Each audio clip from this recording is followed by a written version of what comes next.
All right, you're good to go. Good morning, everyone.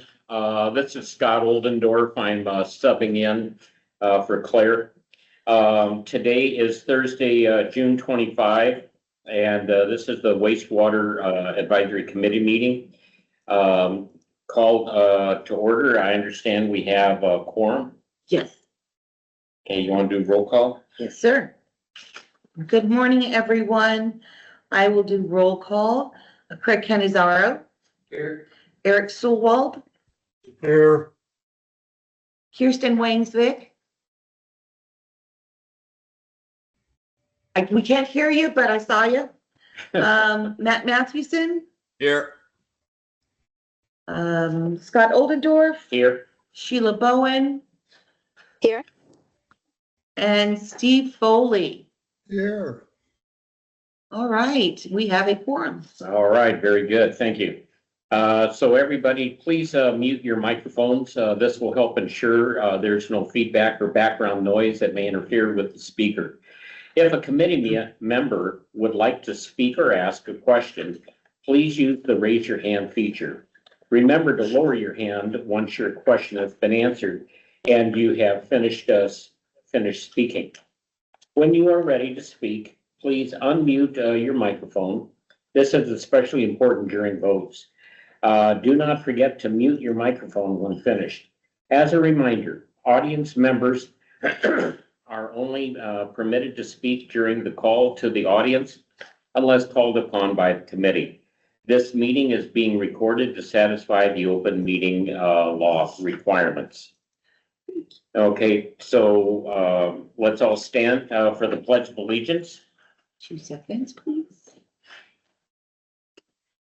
I pledge allegiance to the flag of the United States of America and to the republic for which it stands, one nation, under God, indivisible, with liberty and justice for all. Okay, we're open for call to the audience. Does anybody have anything to say during call to the audience?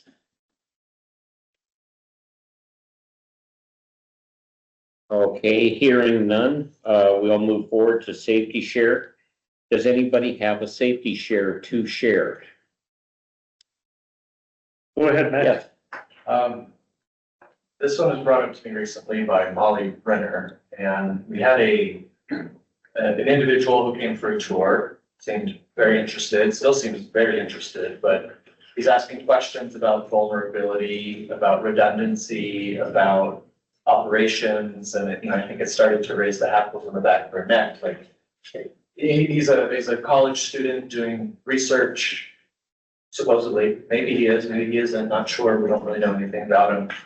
But she called me up yesterday and said, "Who is this guy? How did he find your number?" He called me originally, and I organized a tour for him. What kind of crowd do you hang out with? Wouldn't you like to know? And very likely, the reasonable answer is he's probably just a genuine interested person performing research at U of A, but his email address isn't at arizona.edu, and he's asking questions about vulnerabilities and stuff. And so I think it just kind of made her take a step back and go, wait, why am I providing all these answers? And that's kind of where it was like that yesterday. But just sometimes in today's world with scammers everywhere and bad actors, you really gotta critically think. The teacher in her wants to answer the questions, but gotta think about it. Thank you. I'd like to add a little something in that too. That's why I was a little late this morning. If you see something, say something. As I was pulling out of my neighborhood, I had a red pickup truck that was cruising around our enclosed neighborhood. And then, of course, I had to come here. Where I was at the intersection waiting to turn on the main road, and he wouldn't move. And then finally I honked my horn and he moved, and he went straight ahead to the second half of our enclosed neighborhood. And he had a large Amazon package on the back of his truck. It just didn't fit right. So I said, is this a porch pirate? So I'm the county sheriff area. So I called 911, tried to give all the information and all that stuff, and we'll just have to see something. So if you see something, say something. Very good. Anybody else have any other safety shares? I'll share something. This morning, You were driving around in a red pickup truck. I called the sheriff, pulled me over. No, it was probably about 10 to 5, so it's still a little dark out. And, you know, you think about the wildlife and everything, and I was going speed limit like 45 miles an hour, and a rather large javelina jumped right in front of me. I slammed on my brakes and in the infinity, so I knew it was undamaged to the car, so. I don't know if they're getting water or if they're coming out because of, you know, the droughts and stuff, but just be careful, because that will be something. Okay. All good shares. Thanks. Thanks. Jackson, we don't want you to break your record. Do you have a safety share for I us? was gonna break my record and not have one. Oh dear. Okay, any other safety shares? Okay, hearing none, we'll approve, go ahead to the approval of the minutes. Hopefully everyone's had an opportunity to read the minutes, for Thursday, May 28th. Are there any, corrections or amendments or anything? Okay, hearing none, may I have, an aye, for approval? Oh, I'm sorry, do I have a motion to approve? I'm out of practice here. So moved, motion, oh, okay. And do I have a second? Second. Steve? There you go. Okay, thank you. All in favor, say aye. Aye. Aye. Do I have any nays? And do I have any abstains? Okay, so moved, the minutes have been approved for Thursday, May 28th. Next, we're going to go, directly to Jackson Jenkins. He's gonna give us his update of, the gas plant, the boiler, and the county 3% raise, update. Jackson. Okay, good morning, everyone. As always, thank you for your time and being part of this important committee that helps us with our business. I will just quickly cover the gas plant. The gas plant is still down. We still have some work going on digging up all the data from the event that happened at the Ferrosorb a couple months ago. And a lot of it is diving into the SCADA data so we can kind of look at all the nuances and find a root cause and make sure we get all that taken care of. And then we also have been going through evaluating all of the infrastructure and equipment associated with that event to make sure everything's okay. We already know that a tank is damaged and will have to be replaced. We already are, have a jock preparing to have that tank made for us, but we're making sure there was no other damage, especially to the second tank. We don't believe there was, but we're just confirming it, and we'll get a report hopefully shortly, and then we will submit that for an insurance claim. And I've been told that there's a good chance with our insurance claim, as we've been talking with the adjuster, that we may be able to get lost revenue added to the claim. So we'll keep our fingers crossed and update you once we know. But that investigation is continuing, all the data, a lot of stuff to sort through. But we're moving as quickly as we can, but that's where it's at. But we are still down at the current time and just taking care of the wastewater business right now. On the boiler update, we have 2 boilers that keep the Tres Rios system with the necessary hot water and the heat balance to keep things at the right temperature, especially like digesters. During the hot summer months like this would qualify for, we only need 1 of those boilers. However, and that's what we have, because our number 2 boiler, I think it maybe has 180 tubes in there, something like that.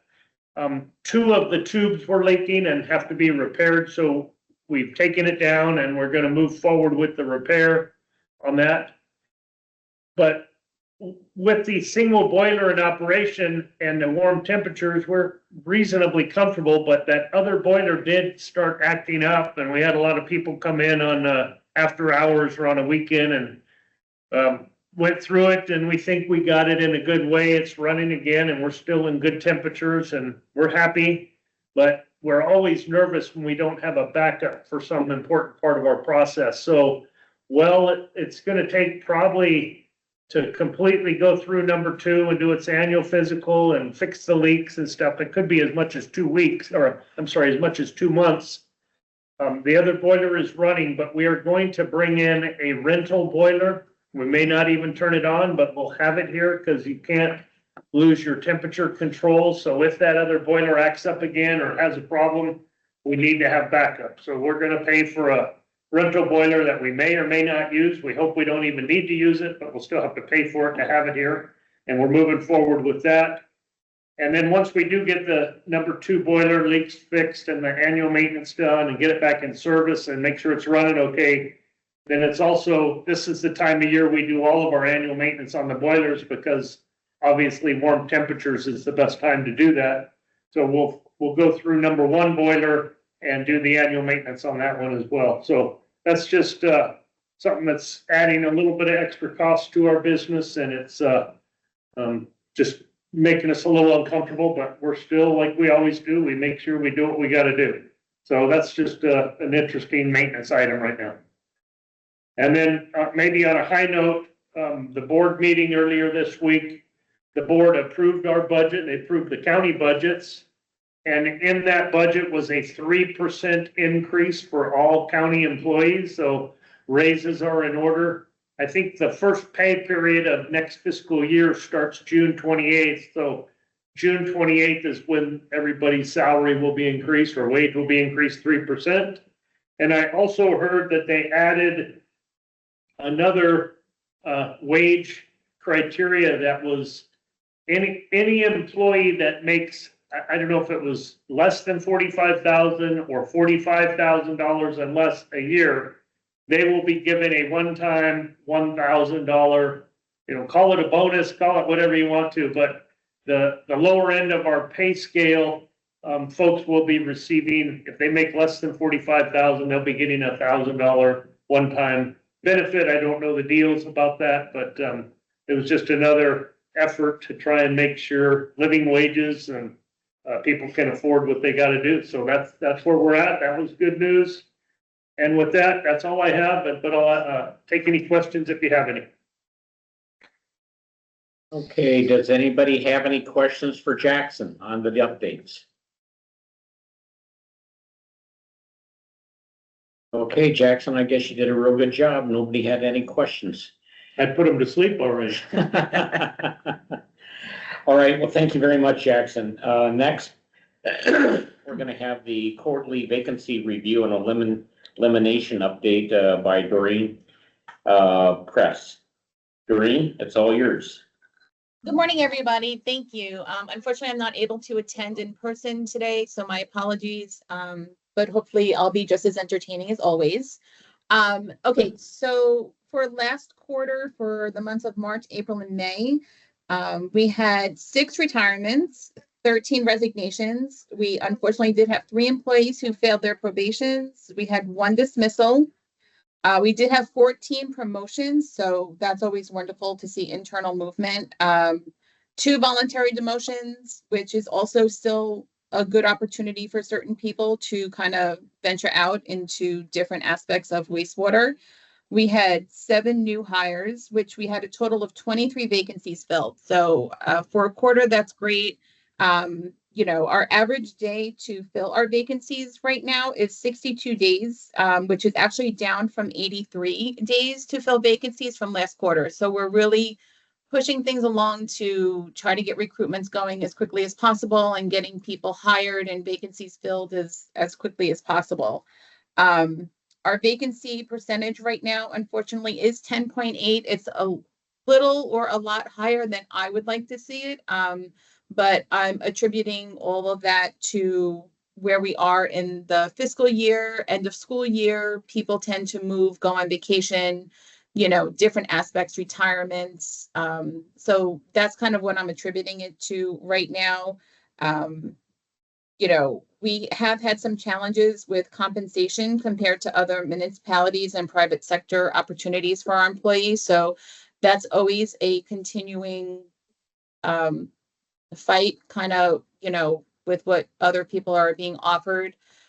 We do have some people who do come back to the county because, I mean, let's face it, we are pretty fabulous at wastewater. So, but of course, we hate to see people leave, and compensation will always be an ongoing struggle and fight compared to private sectors and outside municipalities. So, but that's where we're at for right now with Department of Wastewater for last quarter.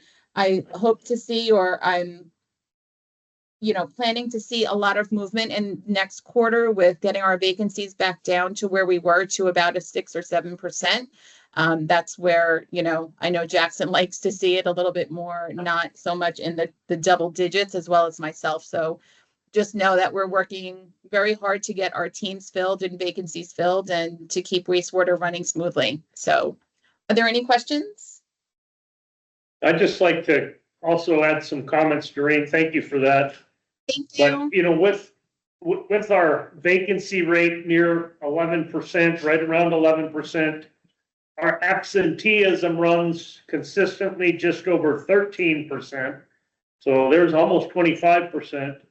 But also we have quite a few people, to me, an unordinarily high number of people that are out on either FML or paternal leave, or, parental leave, or so any number of leaves that some people are out on an extended period of time for right now.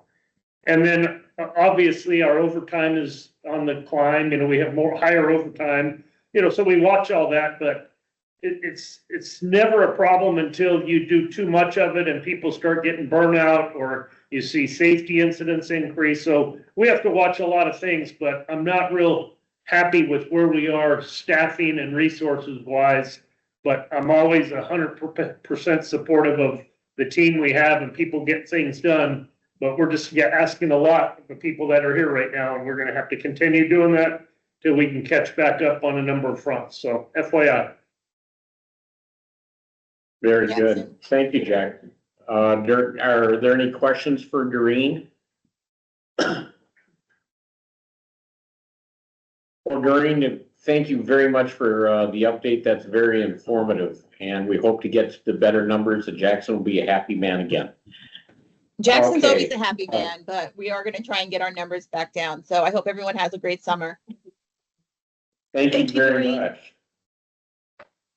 Next on the agenda is the fiscal year 26-27 election of officer results. Alrighty, that is me. So I received responses from all of our members. We had one abstention for the voting, but Claire remains chair, Scott Oldendorf remains our vice chair, and Kirsten Wainsik remains chair of the financial subcommittee. So the next voting round will be next year. So, think about it. Claire has expressed that she would like to step down as chair next year. She'd like to see some new blood come in. I've gotten some potential interest from some of our members for next year, but, consider taking your turn, stepping up. And that's it. Any questions? All righty. Well, thank you very much, Jeanette. And thank you and congratulations to everybody that was reelected, I guess. Yeah. And hope for new blood next year. Thank you very much. Next on the agenda is the Compliance and Regulatory Affairs Office update about the influence generation and utilization report by Max. Max, it's all yours to inform. Great, thank you. Jackson hasn't already put you to sleep. Surely I will. Yeah, bring it there. There, wait.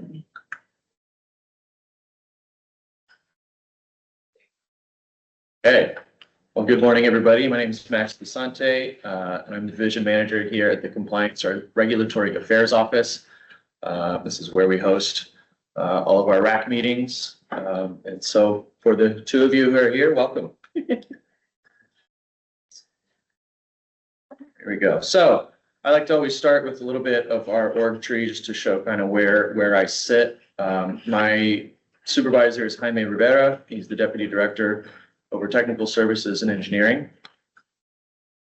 And within CREO, and I was sticking this slide a bit because, you know, these are the managers that report to me that really, you know, make everything happen. Start off with Kimberly Baeza. She oversees our permitting and water quality team. This team manages the permits that are issued to us by other entities. So all of our ADEQ permits, our ZIPDs permits, APP, all that sort of stuff. They track the production and the use of effluent storage credits. They sample the wastewater treatment plants, delivering those samples to the lab, and really make sure that we stay within compliance with the permits issued to us. Next, I have Tanya Weber.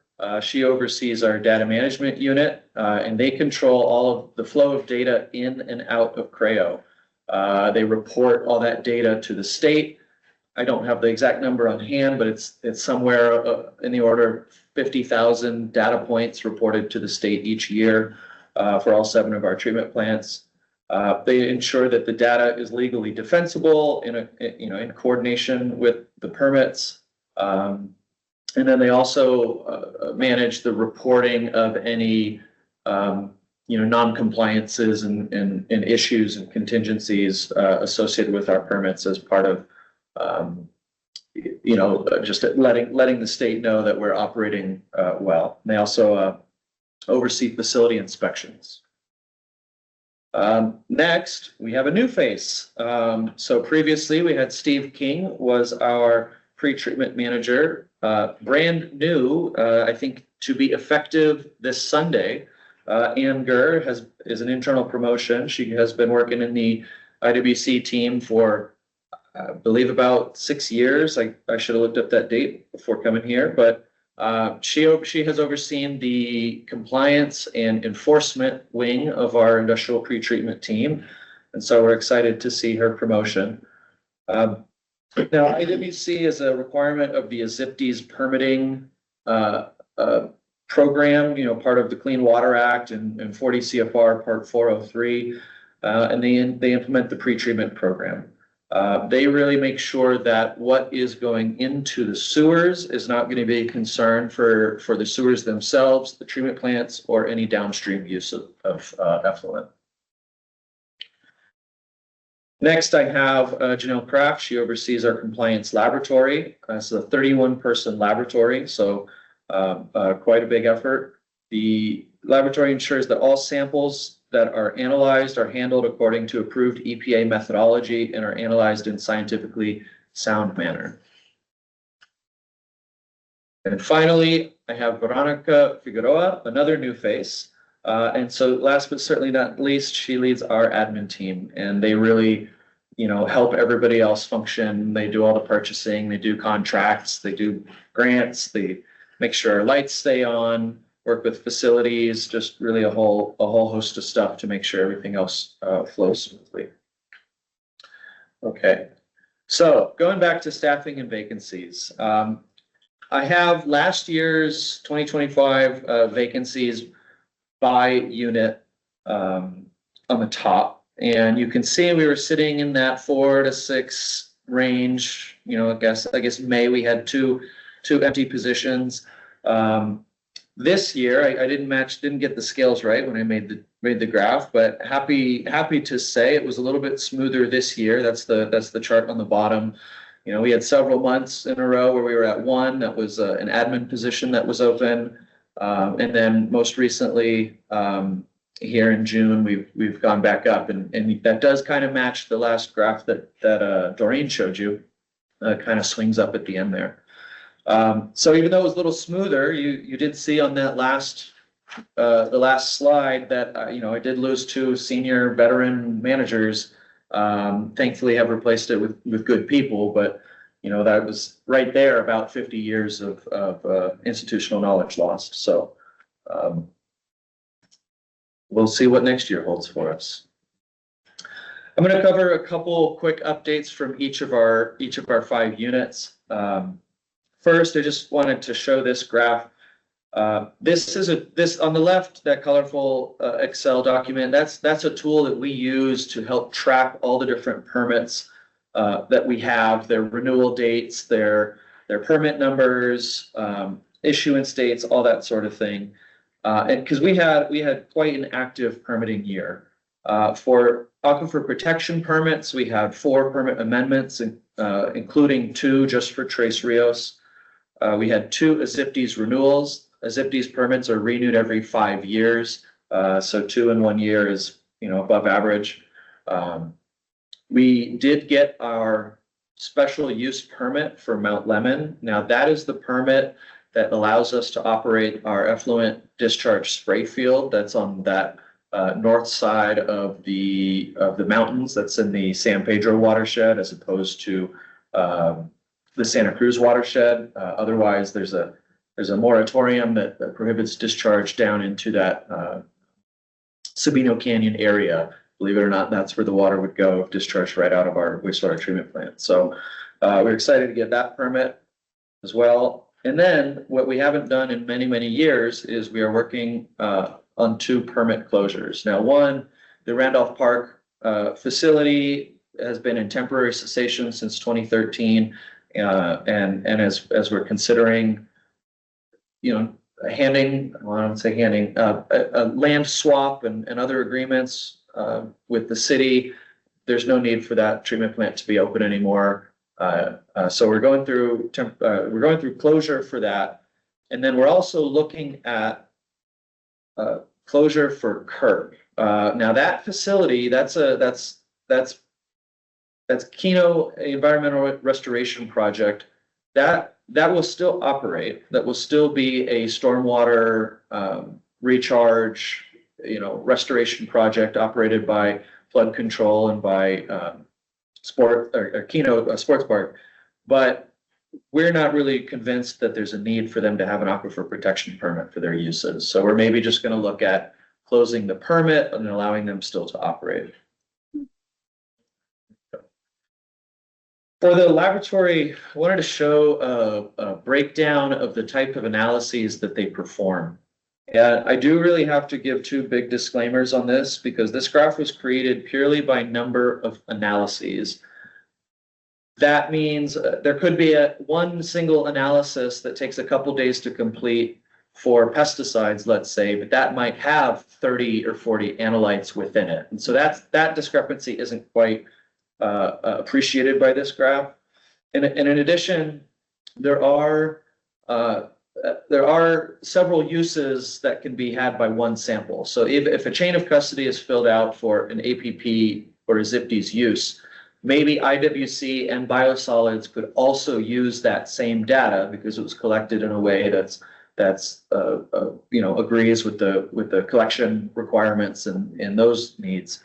But it really just shows that we have a lot of permitted needs for our data, but really we do a ton of process control.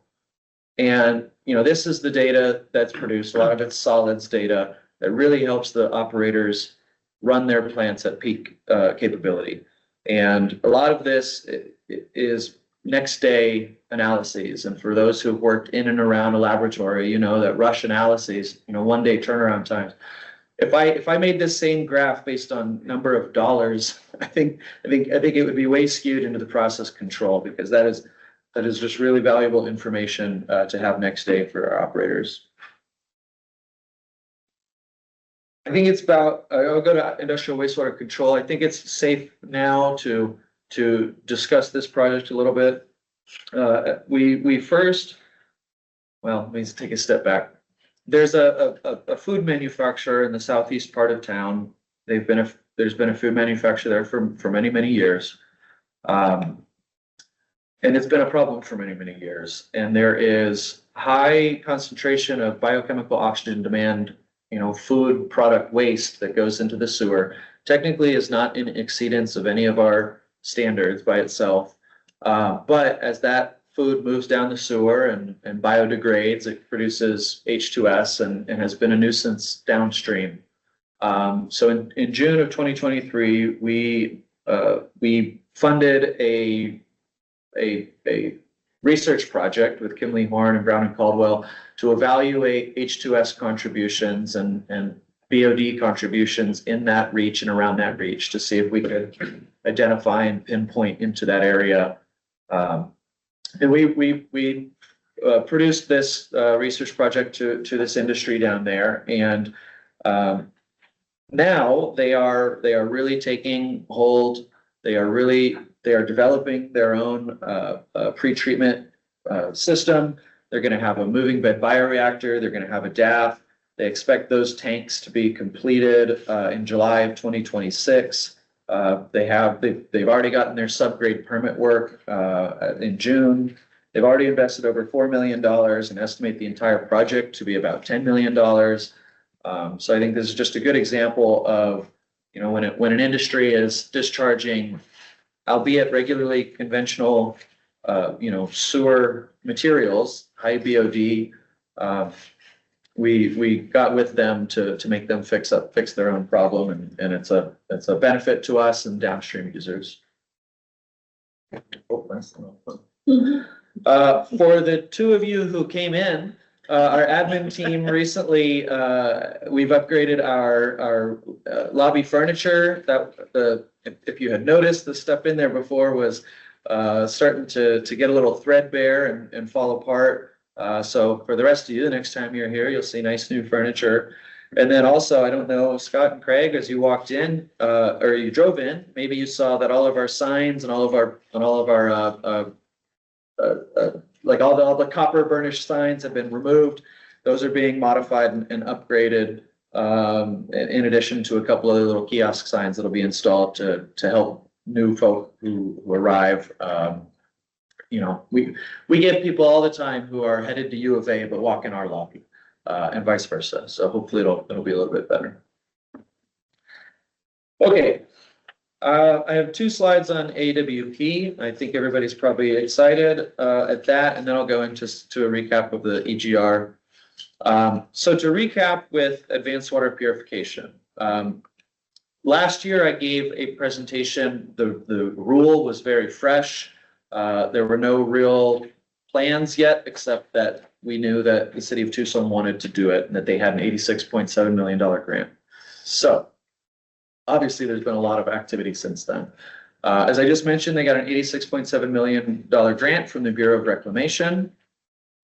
Tucson Water plans to build a pilot and demonstration/tasting facility as well. That will be here near their reclaimed water plant, but they also plan to build a 2.5 MGD production facility. Now that facility originally was expected to go up near Tres Rios, but due to some complications, that is also expected to be down here in this Agua Nueva, Roger Road kind of area. And you can see that in the bottom left picture that I have there, in the large blue rectangle, so it shows the full scale AWPF, and then to the southeast of that is their demonstration facility. Now the county must be involved because we are the wastewater provider, and we are the producer of the source water for advanced treated water. And so that, of course, has led to many meetings and discussions over the past year, and many more coming up.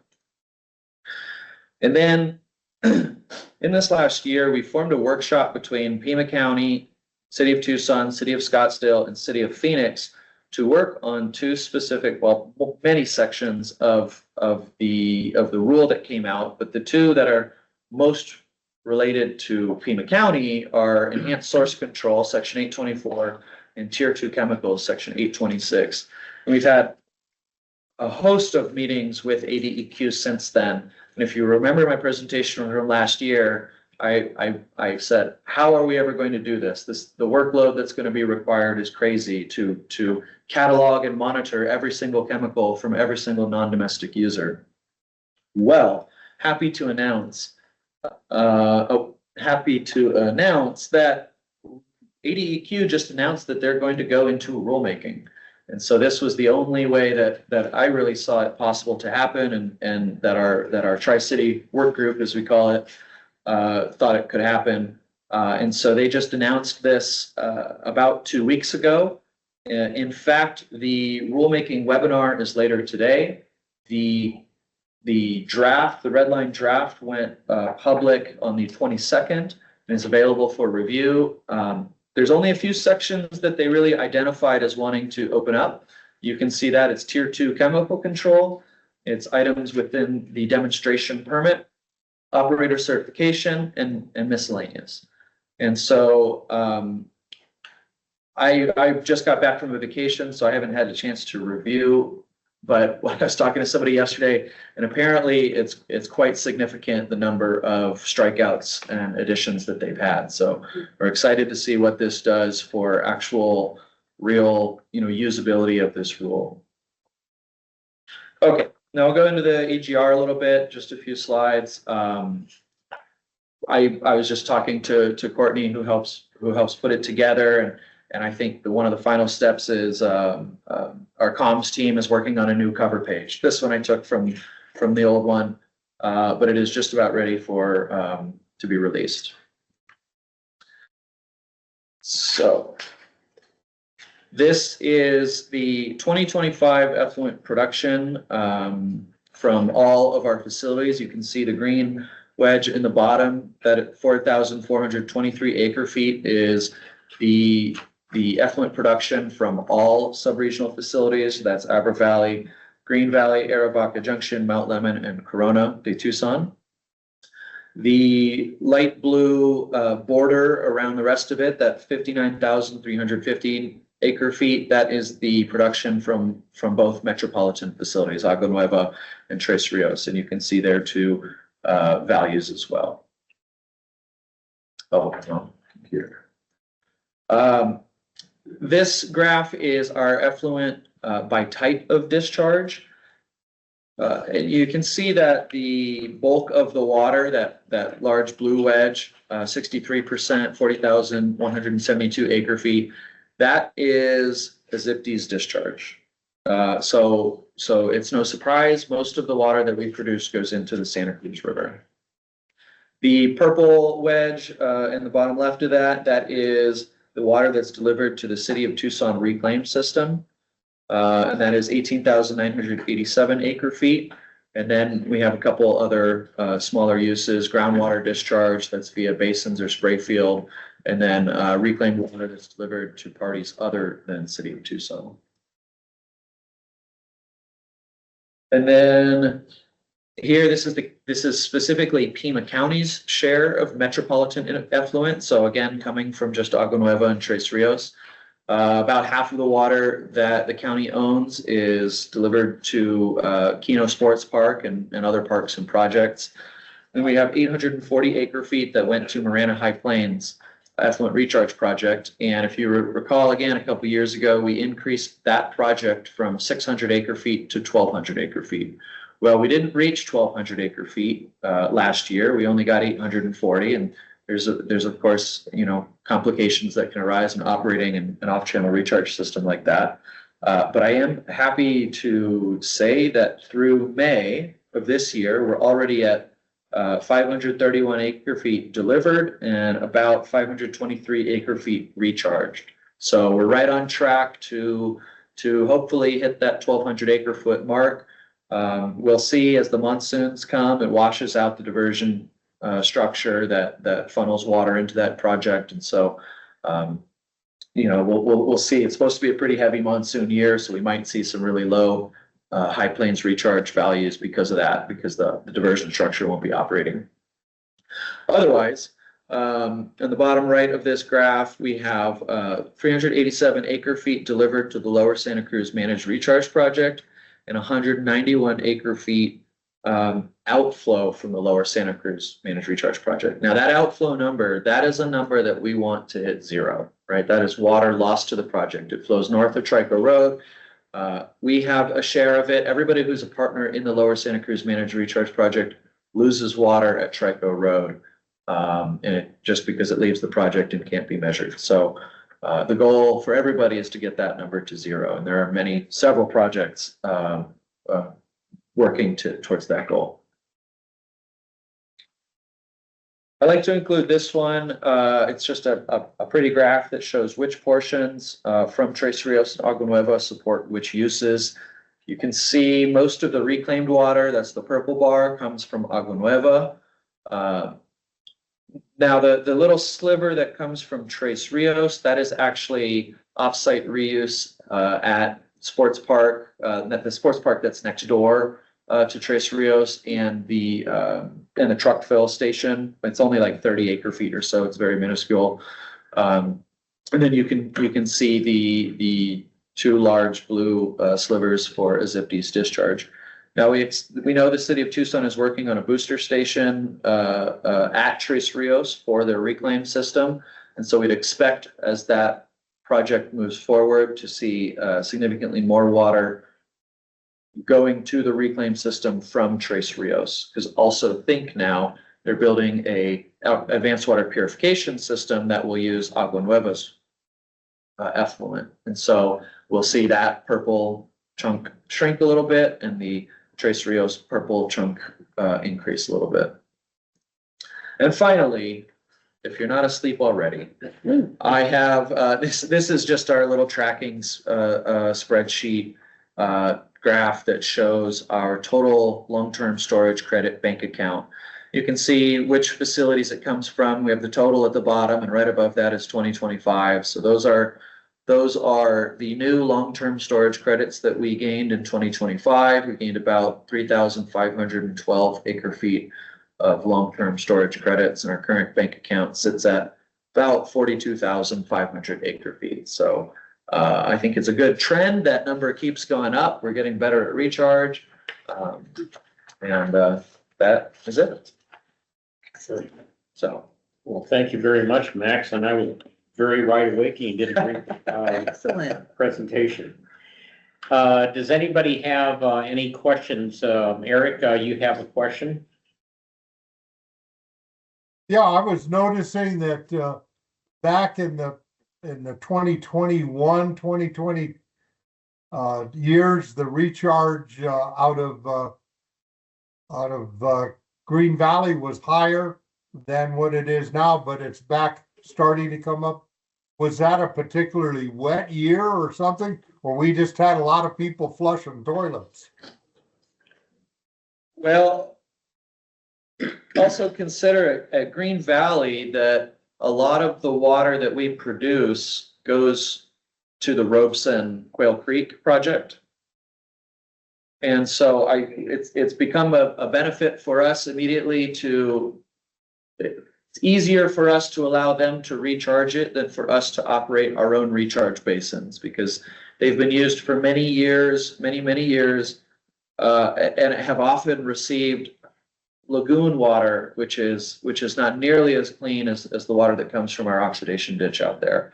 And so, after 40 plus years of operation of that facility, recharge is a little bit more difficult on our little basins. Thank you. Okay. CJ, you had a question for Max? Yeah, can you hear me okay? Yes. Yes. Just one clarification on one of the charts, it showed it said the water that was being used internally for the county, about half of it was Keno complex and other projects. I just wanted to clarify, is that all parks included in that category there? All county parks, I believe so, yeah. Okay, got it. Yeah, And I then believe it's all I'm county curious parks. If you'd like a breakdown, I can try to find that. Not important. No, I just wanted to clarify that. Thank you. Okay, yep. Max, I have a question for you. You were talking about the company in the southeast of Tucson. Are you allowed to say the name of the company? Yeah, I don't think there's anything preventing me from. It's Faribault Foods. They make almost all the canned beans you buy. Oh, a lot of good fiber. Yeah. Okay, thank you. Yep. And I'll just add, you know, I just showed a couple of the graphs from the effluent generation use report. I recommend everybody take a look. It has a lot of good information, a lot of good narrative about our treatment plants, about our operation, you know, about recharge in general and water use. It's not too long. It's a pretty interesting read. So if you're interested, take a look. You can find it on the website. Great. Does anybody else have any questions for Max? I think we're good. Okay, Max, thank you very much for the good Creo update. Thank you, sir. Thank you. Okay, next on the agenda is, let me see here. We're gonna have a continuing discussion with Art and Michelle on the 26 financial plan review. So Art and Michelle, it's all yours. Thank you, Chair. Good morning, everyone. Pleasure to be with you this morning. We have some good news this morning. We have run to ground all of the scenarios that the committee and county admin have put forth. Jackson and I have agreed on a scenario that we think should be included if this committee wants to proceed with a financial plan for this year. And that scenario, and I'll show it on the screen in a minute, but that scenario is a 6 million gallon facility at a price tag of right now 260 million. So we did take some of the savings that were realized from the reduction of the facility from 8 million gallon to 6 million gallon. Those savings aren't necessarily reflected in the financial plan because they've elected to put those savings in the, I think it's the 6th year of the plan, because a lot of the costs of whether you do a 6 million gallon or an 8 million gallon facility still need to be borne in terms of grading and dirt work and land prep and, you know, a lot of the infrastructure that still needs to continue or to occur, despite the size of the facility. So the long and short of all of the scenarios is that we can make it through the current adopted rate structure, which is through FY29. But in any scenario, we're going to need to look at a rate increase beginning in FY30. Now, this is all obviously all based on the projections that we have now. As Jackson indicated at our last meeting last month, you know, we won't know firm costs until we have 30% plans. And I think Jackson is anticipating those in FY28, Jackson, or maybe early in FY29. So again, all of this is planning for that future. But we've been able to make the numbers work with respect to meeting our rating agency ratio of 1.3 with the full CIP, with the Santa Rita facility, the plant and the interceptor both included. And at this point, it's only at 15-year debt. So we've been able to accomplish I think many of the goals that the committee had set out to do. I think this plan also works for wastewater because there is no delay in the plant and there's no reduction in their CIP, so they can continue to operate as normal. So let me share my screen so you guys can see the summary of what we've put together, if I may, Mr. Chair. Make sure I get the right one. Can you guys see that? If you could blow it up, it would be helpful. It's going to cut off part of the screen, but I can blow it up. That's good. Okay, so really, again, you can see here that beginning, we've highlighted the fiscal year in which we're anticipating a rate increase beyond what the Board of Supervisors have approved during their 6/17/25 meeting. And we've been able to, we are able to make it work at this time with the 175 for the volume and service charge, and then the 3% at the connection fee. We also have maintained the O&M factor of 3%, but we may need to look at adjusting that in future years, depending on how the O&M expenses actually come in and what Jackson and the wastewater team are requesting during their annual budget request. So you can see here in 27, 28, 28, 29, we're both meeting the rating agency ratio. We are projected to meet it in 26, 27 as well. This is a summary sheet that we put together for county admin. So it doesn't, you're just seeing a summarized version of what you're accustomed to seeing. But this plan as currently displayed maintains the current rate structure without having to go back to the board for increases until FY30, which is outside of our currently adopted rate structure anyway. This is also based on the period 9 forecast.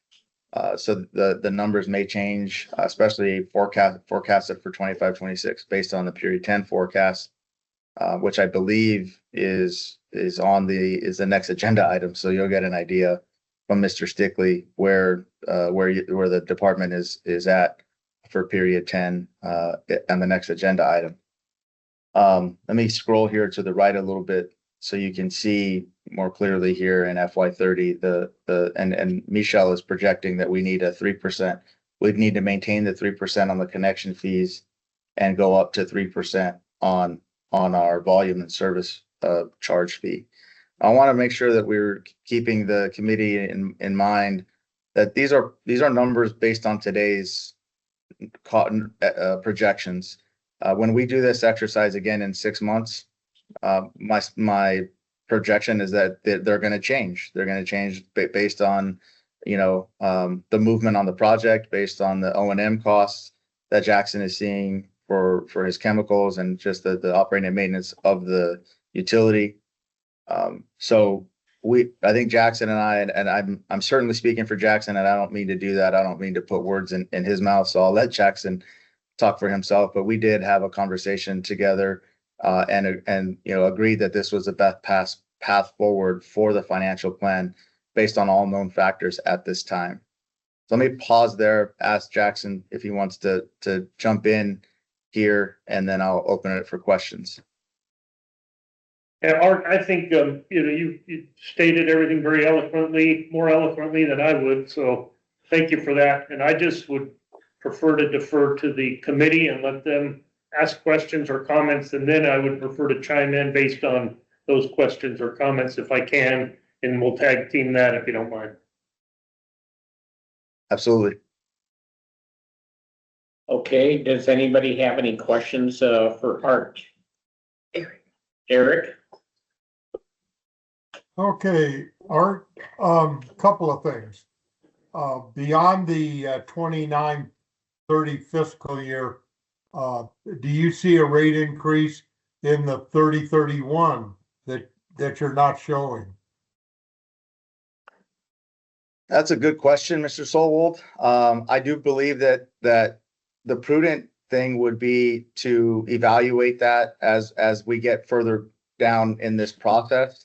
I do believe we had some success with the board in adopting a multi-year rate strategy so that we only have to go back to them at one point for a 2 or 3 year period. So that would be my recommendation if rates are needed. But the short answer is yes, I do believe we're going to need rate increases beyond just FY30. FY30 would be the tipping point. But again, it depends on the O&M rate factor, and then when we are able to further refine what the actual construction costs of this facility are going to be. Those will be the two driving factors on the extent of the rate increases and the amount in terms of how many fiscal years we would need rate increases to maintain our rating agency ratio. And Art, I would like, Eric, let me, this is Jackson, let me jump in there too. You know, I don't want to sound like I'm lecturing, but you know, we had 8 years with no increases and we're all no rate increase junkies at that point. You know, we're used to that and that's like, hey, we can go do this forever. But the key thing, let's say we're in a perfect world, you still have to look at this model. This is a great financial model.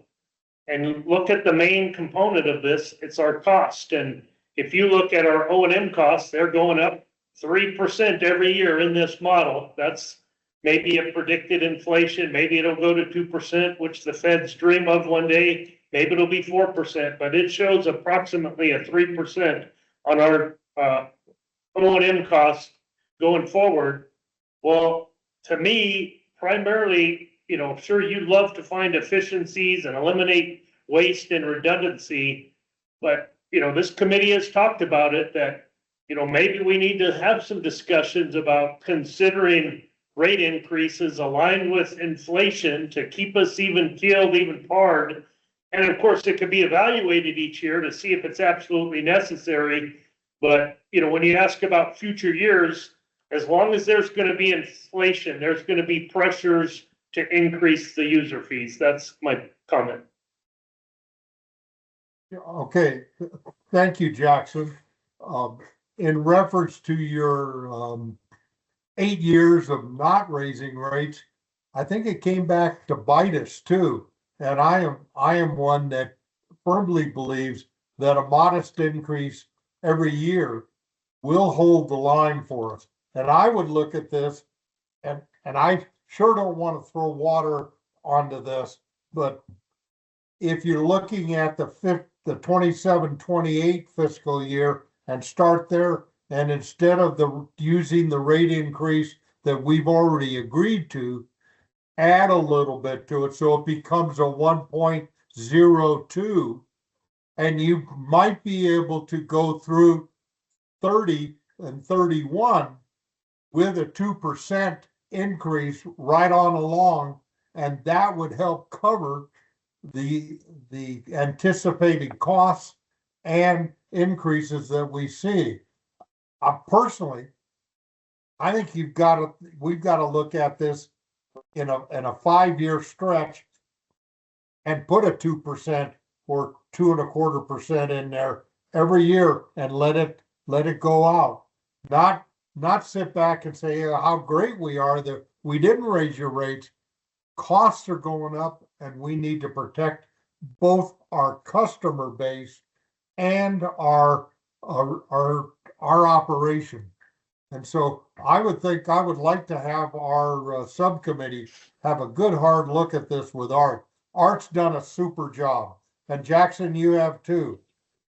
But I need to sit down and look through this and see if there are ways that we can assist you in keeping up with inflation while maintaining a solid base for our stakeholders. Thank you. Thank you very much, Eric. Does anybody else have any questions for Art or Jackson? Kirsten. Oh, Kirsten, yes. Good afternoon. Are you guys able to hear me? Are you able to hear me? Yeah, we can hear you. Okay. Sorry, I'm never sure because I'm kind of out of the city here. So thank you very much to Art and the RWRAC board and the department for working so hard to get this. I would quickly just echo, yes, I would love to see this come back to the financial subcommittee. I think we just need to, as I stated in our last meeting, kind of finish the work of this fiscal year, even if we're doing it in July, just to say, you know, that we took a vote on this. And I think in the end, it'll probably pass through our committee without a problem. In a way, I would love to see the 10-year version like we had of the previous version that just shows what will happen with the current model at the current prices, all cards on the table. And to echo what Mr. Sewald said, I think that there is growing support on our financial subcommittee and elsewhere for that year-over-year look at rate increases to keep up with inflation. So hopefully all that came through and I'm gonna go back on mute.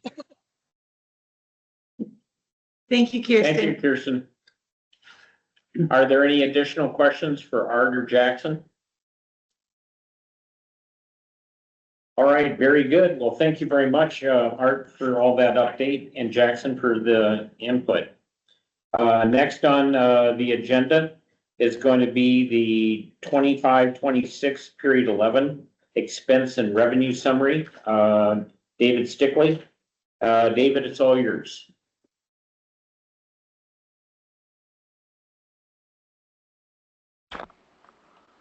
Do we have David here? Yes.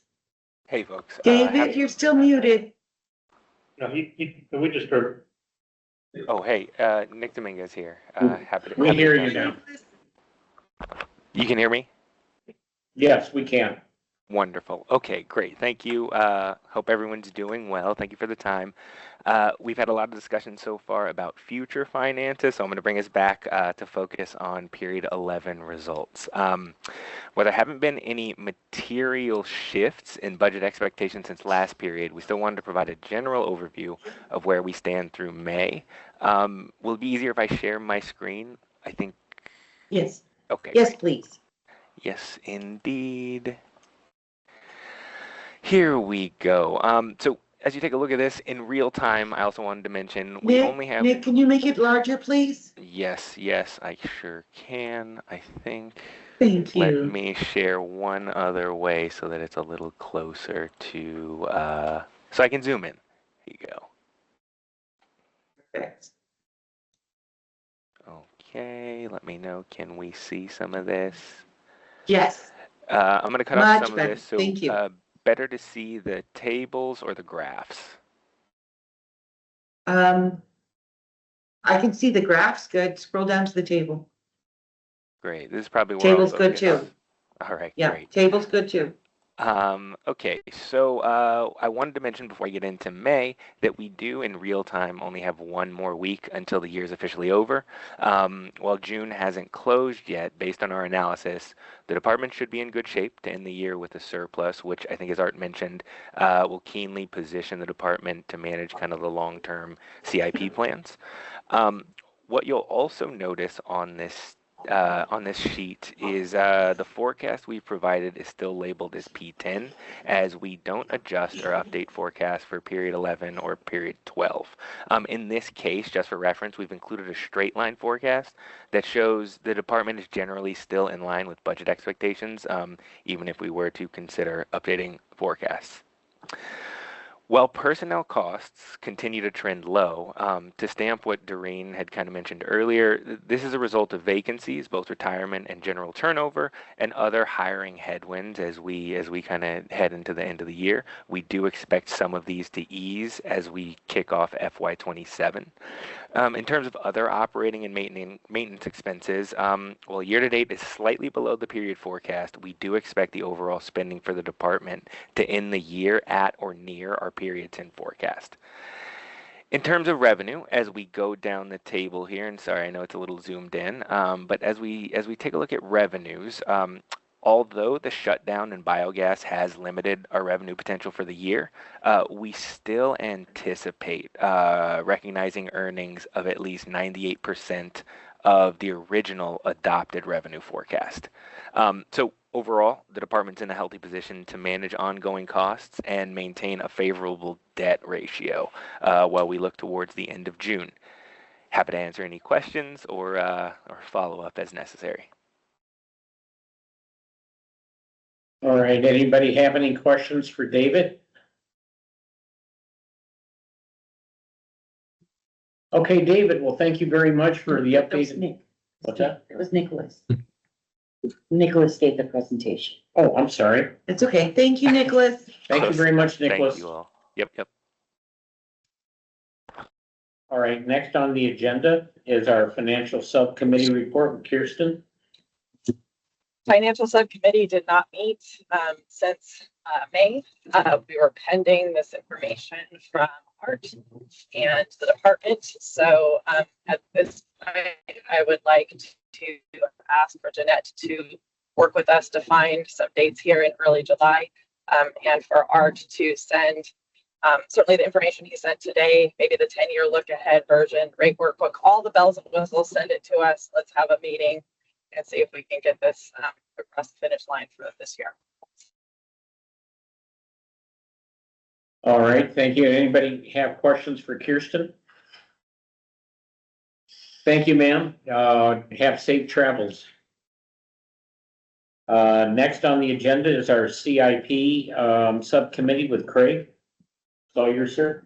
So we did not meet last month either, and I know we're waiting on, just to get finished on the financial side. Sounds like the CIP is going to be attacked completely, but we'll final decisions made and then we'll set up a meeting. Very good. Does anybody have any questions for Craig at the CIP subcommittee? Okay, next on the agenda is going to be the CWAC, the Citizen Water Advisory Committee, with, well, Claire Claire's does not that here. one. Claire's not here, but she emailed me Oh, very good. her report, so I can read it out to you because she is just a little bit too attention to detail. So the CWAC met on June 3rd. The director's report included telling the committee that the rate increase was passed by mayor and council and would begin in July with a 3.5% increase annually for 4 years. The Colorado River remains at very low flow conditions, as well as low projected flows, with Lake Mead at 30% and Lake Powell at 24%. The Lower Basin State submitted a proposal to the Bureau of Reclamation, and they are hoping to hear approval of the plan by mid-July or August. If the plan is rejected, Lower Basin State governors may choose to litigate. Tucson Water is still projecting a 20% cut to cap, which is within Tucson Water's one water plan. A water quality update was provided by Alberta Avila, administrator of City of Tucson Water Department. The water department has a team of 17 people handling water quality sampling and analysis, including the analysis of 180 analytes. In 2020, Tucson Water purchased equipment to test for PFAS. Considering staff time, transportation analysis, etc., the cost is approximately $400 per sample, and they perform over 1,200 tests per year. In response to EPA and public concern, they will begin testing for microplastics this year. They also continue to bring on new tests for other emerging contaminants, such as pharmaceuticals. Asia Philbin, what a familiar name, chief hydrologist of Tucson Water, provided a water portfolio update and began by showing a graph with groundwater, cap water, reclaimed water, offsets by rainwater harvesting, and treated water.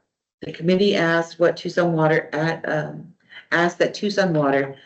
the amount of groundwater that is pumped but offset by CAP recharge to the graph, so there could be a better understanding of actual resources used. Asia also provided the water use as shown in the potable water transactions checkbook. This only covers bought and sold transactional water and does not distinguish various resources used. She showed a graph that indicated Tucson Water is very close to using all of its reclaimed water resources, either by sending it into the reclaimed system or recharging it to the river. And finally, a water service area policy review was provided by Richard Sarti, who began by showing the water service area map that was approved by mayor and council and put into place in 2013. He showed that in 2025, 206 applications were received and only 27 were denied. Applications were denied if the parcel is outside the service area, has less than 3 adjacent sides currently served by Tucson Water, and exceeds the area requirements, or is in the service area of another provider. The end. Well, thank you very much for that complete report from Claire. Thank you, Claire. And you can come up for breath. Well, thank you very much, everyone. Now we've come toward the end of our program. We have Any future agenda items that you would like to ask of Jeanette to put on the future agenda? Yay. Okay, moving on. Okay, I guess nothing. Oh, wait a minute, we got Eric here. You just blew my happiness level, Eric and Kirsten. All right, Eric, I'm you go sorry. first. I just want to keep everybody around because I'm having so much fun.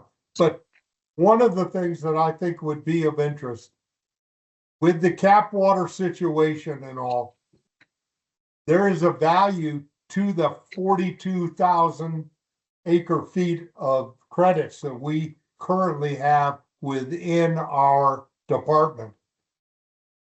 Can anybody put a number on that and put it off to the side and say, this has a value? Because I would suspect that people are already knocking on your door, Jackson, saying, hey, can we buy some of those credits and all? And they do have a value and they can help offset some of our future costs.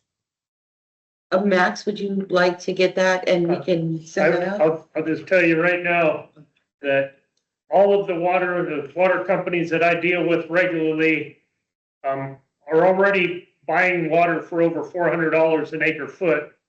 And they would gladly give us $400 an acre foot today for our credit. So what is that? $16+ million in the bank over there. So yeah, that's an easy number to estimate. You know, we use the CAP, we sell some of our effluent to Robeson, down there in, Quail Creek area. And, the published number is over $300 an acre foot that we're selling it for right now. But we know that's just because of the agreement we have, but the market is higher than that. And we know we could easily get 400 today. And I think that, we've talked to Art and his team and they know there's a value. We just haven't, figured out exactly what to do with that, how to show that. No, I'll defer. I don't want to speak for finance, but yeah, there's at least a $400 an acre foot value today on all the acre foot credits we have.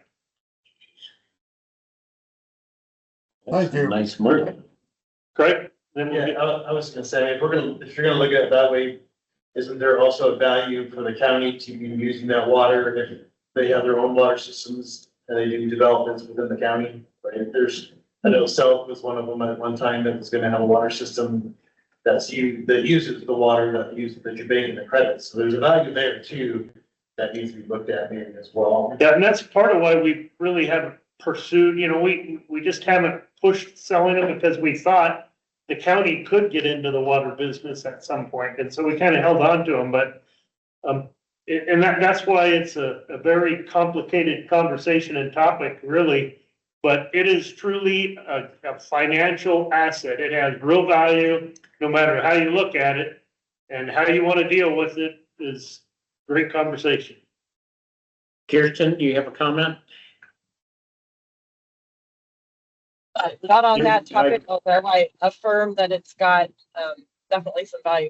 Mine is just a procedural question to Jeanette because the question was, what should we put on the future agendas?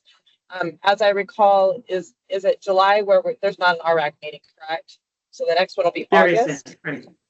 Okay, so, and also just trying to catch up because we're doing things a little bit delayed than what we normally do. But if the rate workbook and everything comes back to the financial subcommittee and we have a meeting here in July, then typically we would send that on to the fuller RWRAC. So it would seem like an agenda item in August to do with that by the RWRAC would be my request.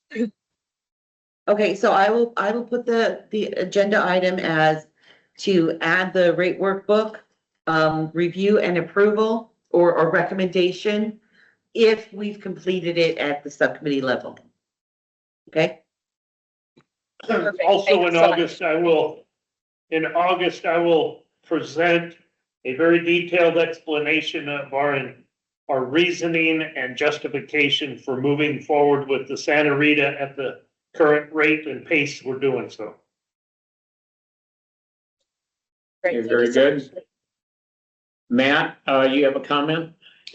Yes, just consistent with Kirsten's point, I think if we could see a actual draft of the financial plan in August, that would be best to get us back on track.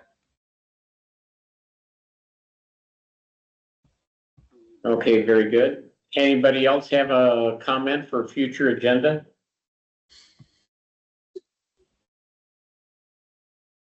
Jeanette, I don't know if this is under the category of future agenda, just wanted to get a status update on the Jennifer Allen District 3 appointment. That is not totally on her, in her ball court. Okay, so, We have nothing to do with that. okay, so we don't get any updates. Okay.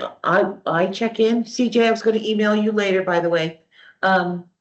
They asked for, some recommendations from Jackson. Jackson emailed them, but she Okay. has to make that Yeah. determination. Just wanted to kind of get a feel for Yeah. what's going on. She will let us know when she's ready. Okay, very good. Yep. Okay, the future's coming to a close. Any more future agendas? CJ? Well, I was just gonna respond to the question about the appointment, if that's helpful. Yeah, Yeah, and we've narrowed it down to just a couple of people, and I think that decision will probably be made in the next week. So, it is something that Okay. we've been looking into and hope to have definitely, since we're not meeting in July, I have no doubt whatsoever, that the next meeting, we should have somebody, filled into that role. perfect. Thank you so much, Thank CJ. you. I do not have to email you now. Perfect. Glad I could save you that. Thank you for that insider information. Okay, any more opportunities for future agenda? Okay, thank you everyone for that. Now we just go to call of the audience. Are there any comments to call the audience? Okay, seeing and hearing none, I need a motion to adjourn the meeting. So Eric is motioned. Who was second? Second. Okay, Steve is second. Did you have a comment, Eric, to make also? I saw your hand. No, I just raising my hand to, let's call this meeting to order. Okay, very good. Well, thank you, everyone. Wait. We Yes. have a motion, we have to vote. Oh, well, I'm getting out of practice here. We have a motion, we have a second. All in favor, say aye. Aye. I, Any nays and abstains? Just have one comment. Everybody drive safely out there for summer vacation. We are not gonna have a July meeting.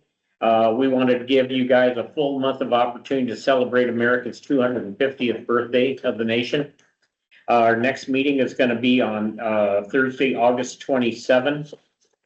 So we all look forward to seeing you all here. Or we're all gonna have to eat the burritos that you leave behind. Thank you, guys. Have a good time.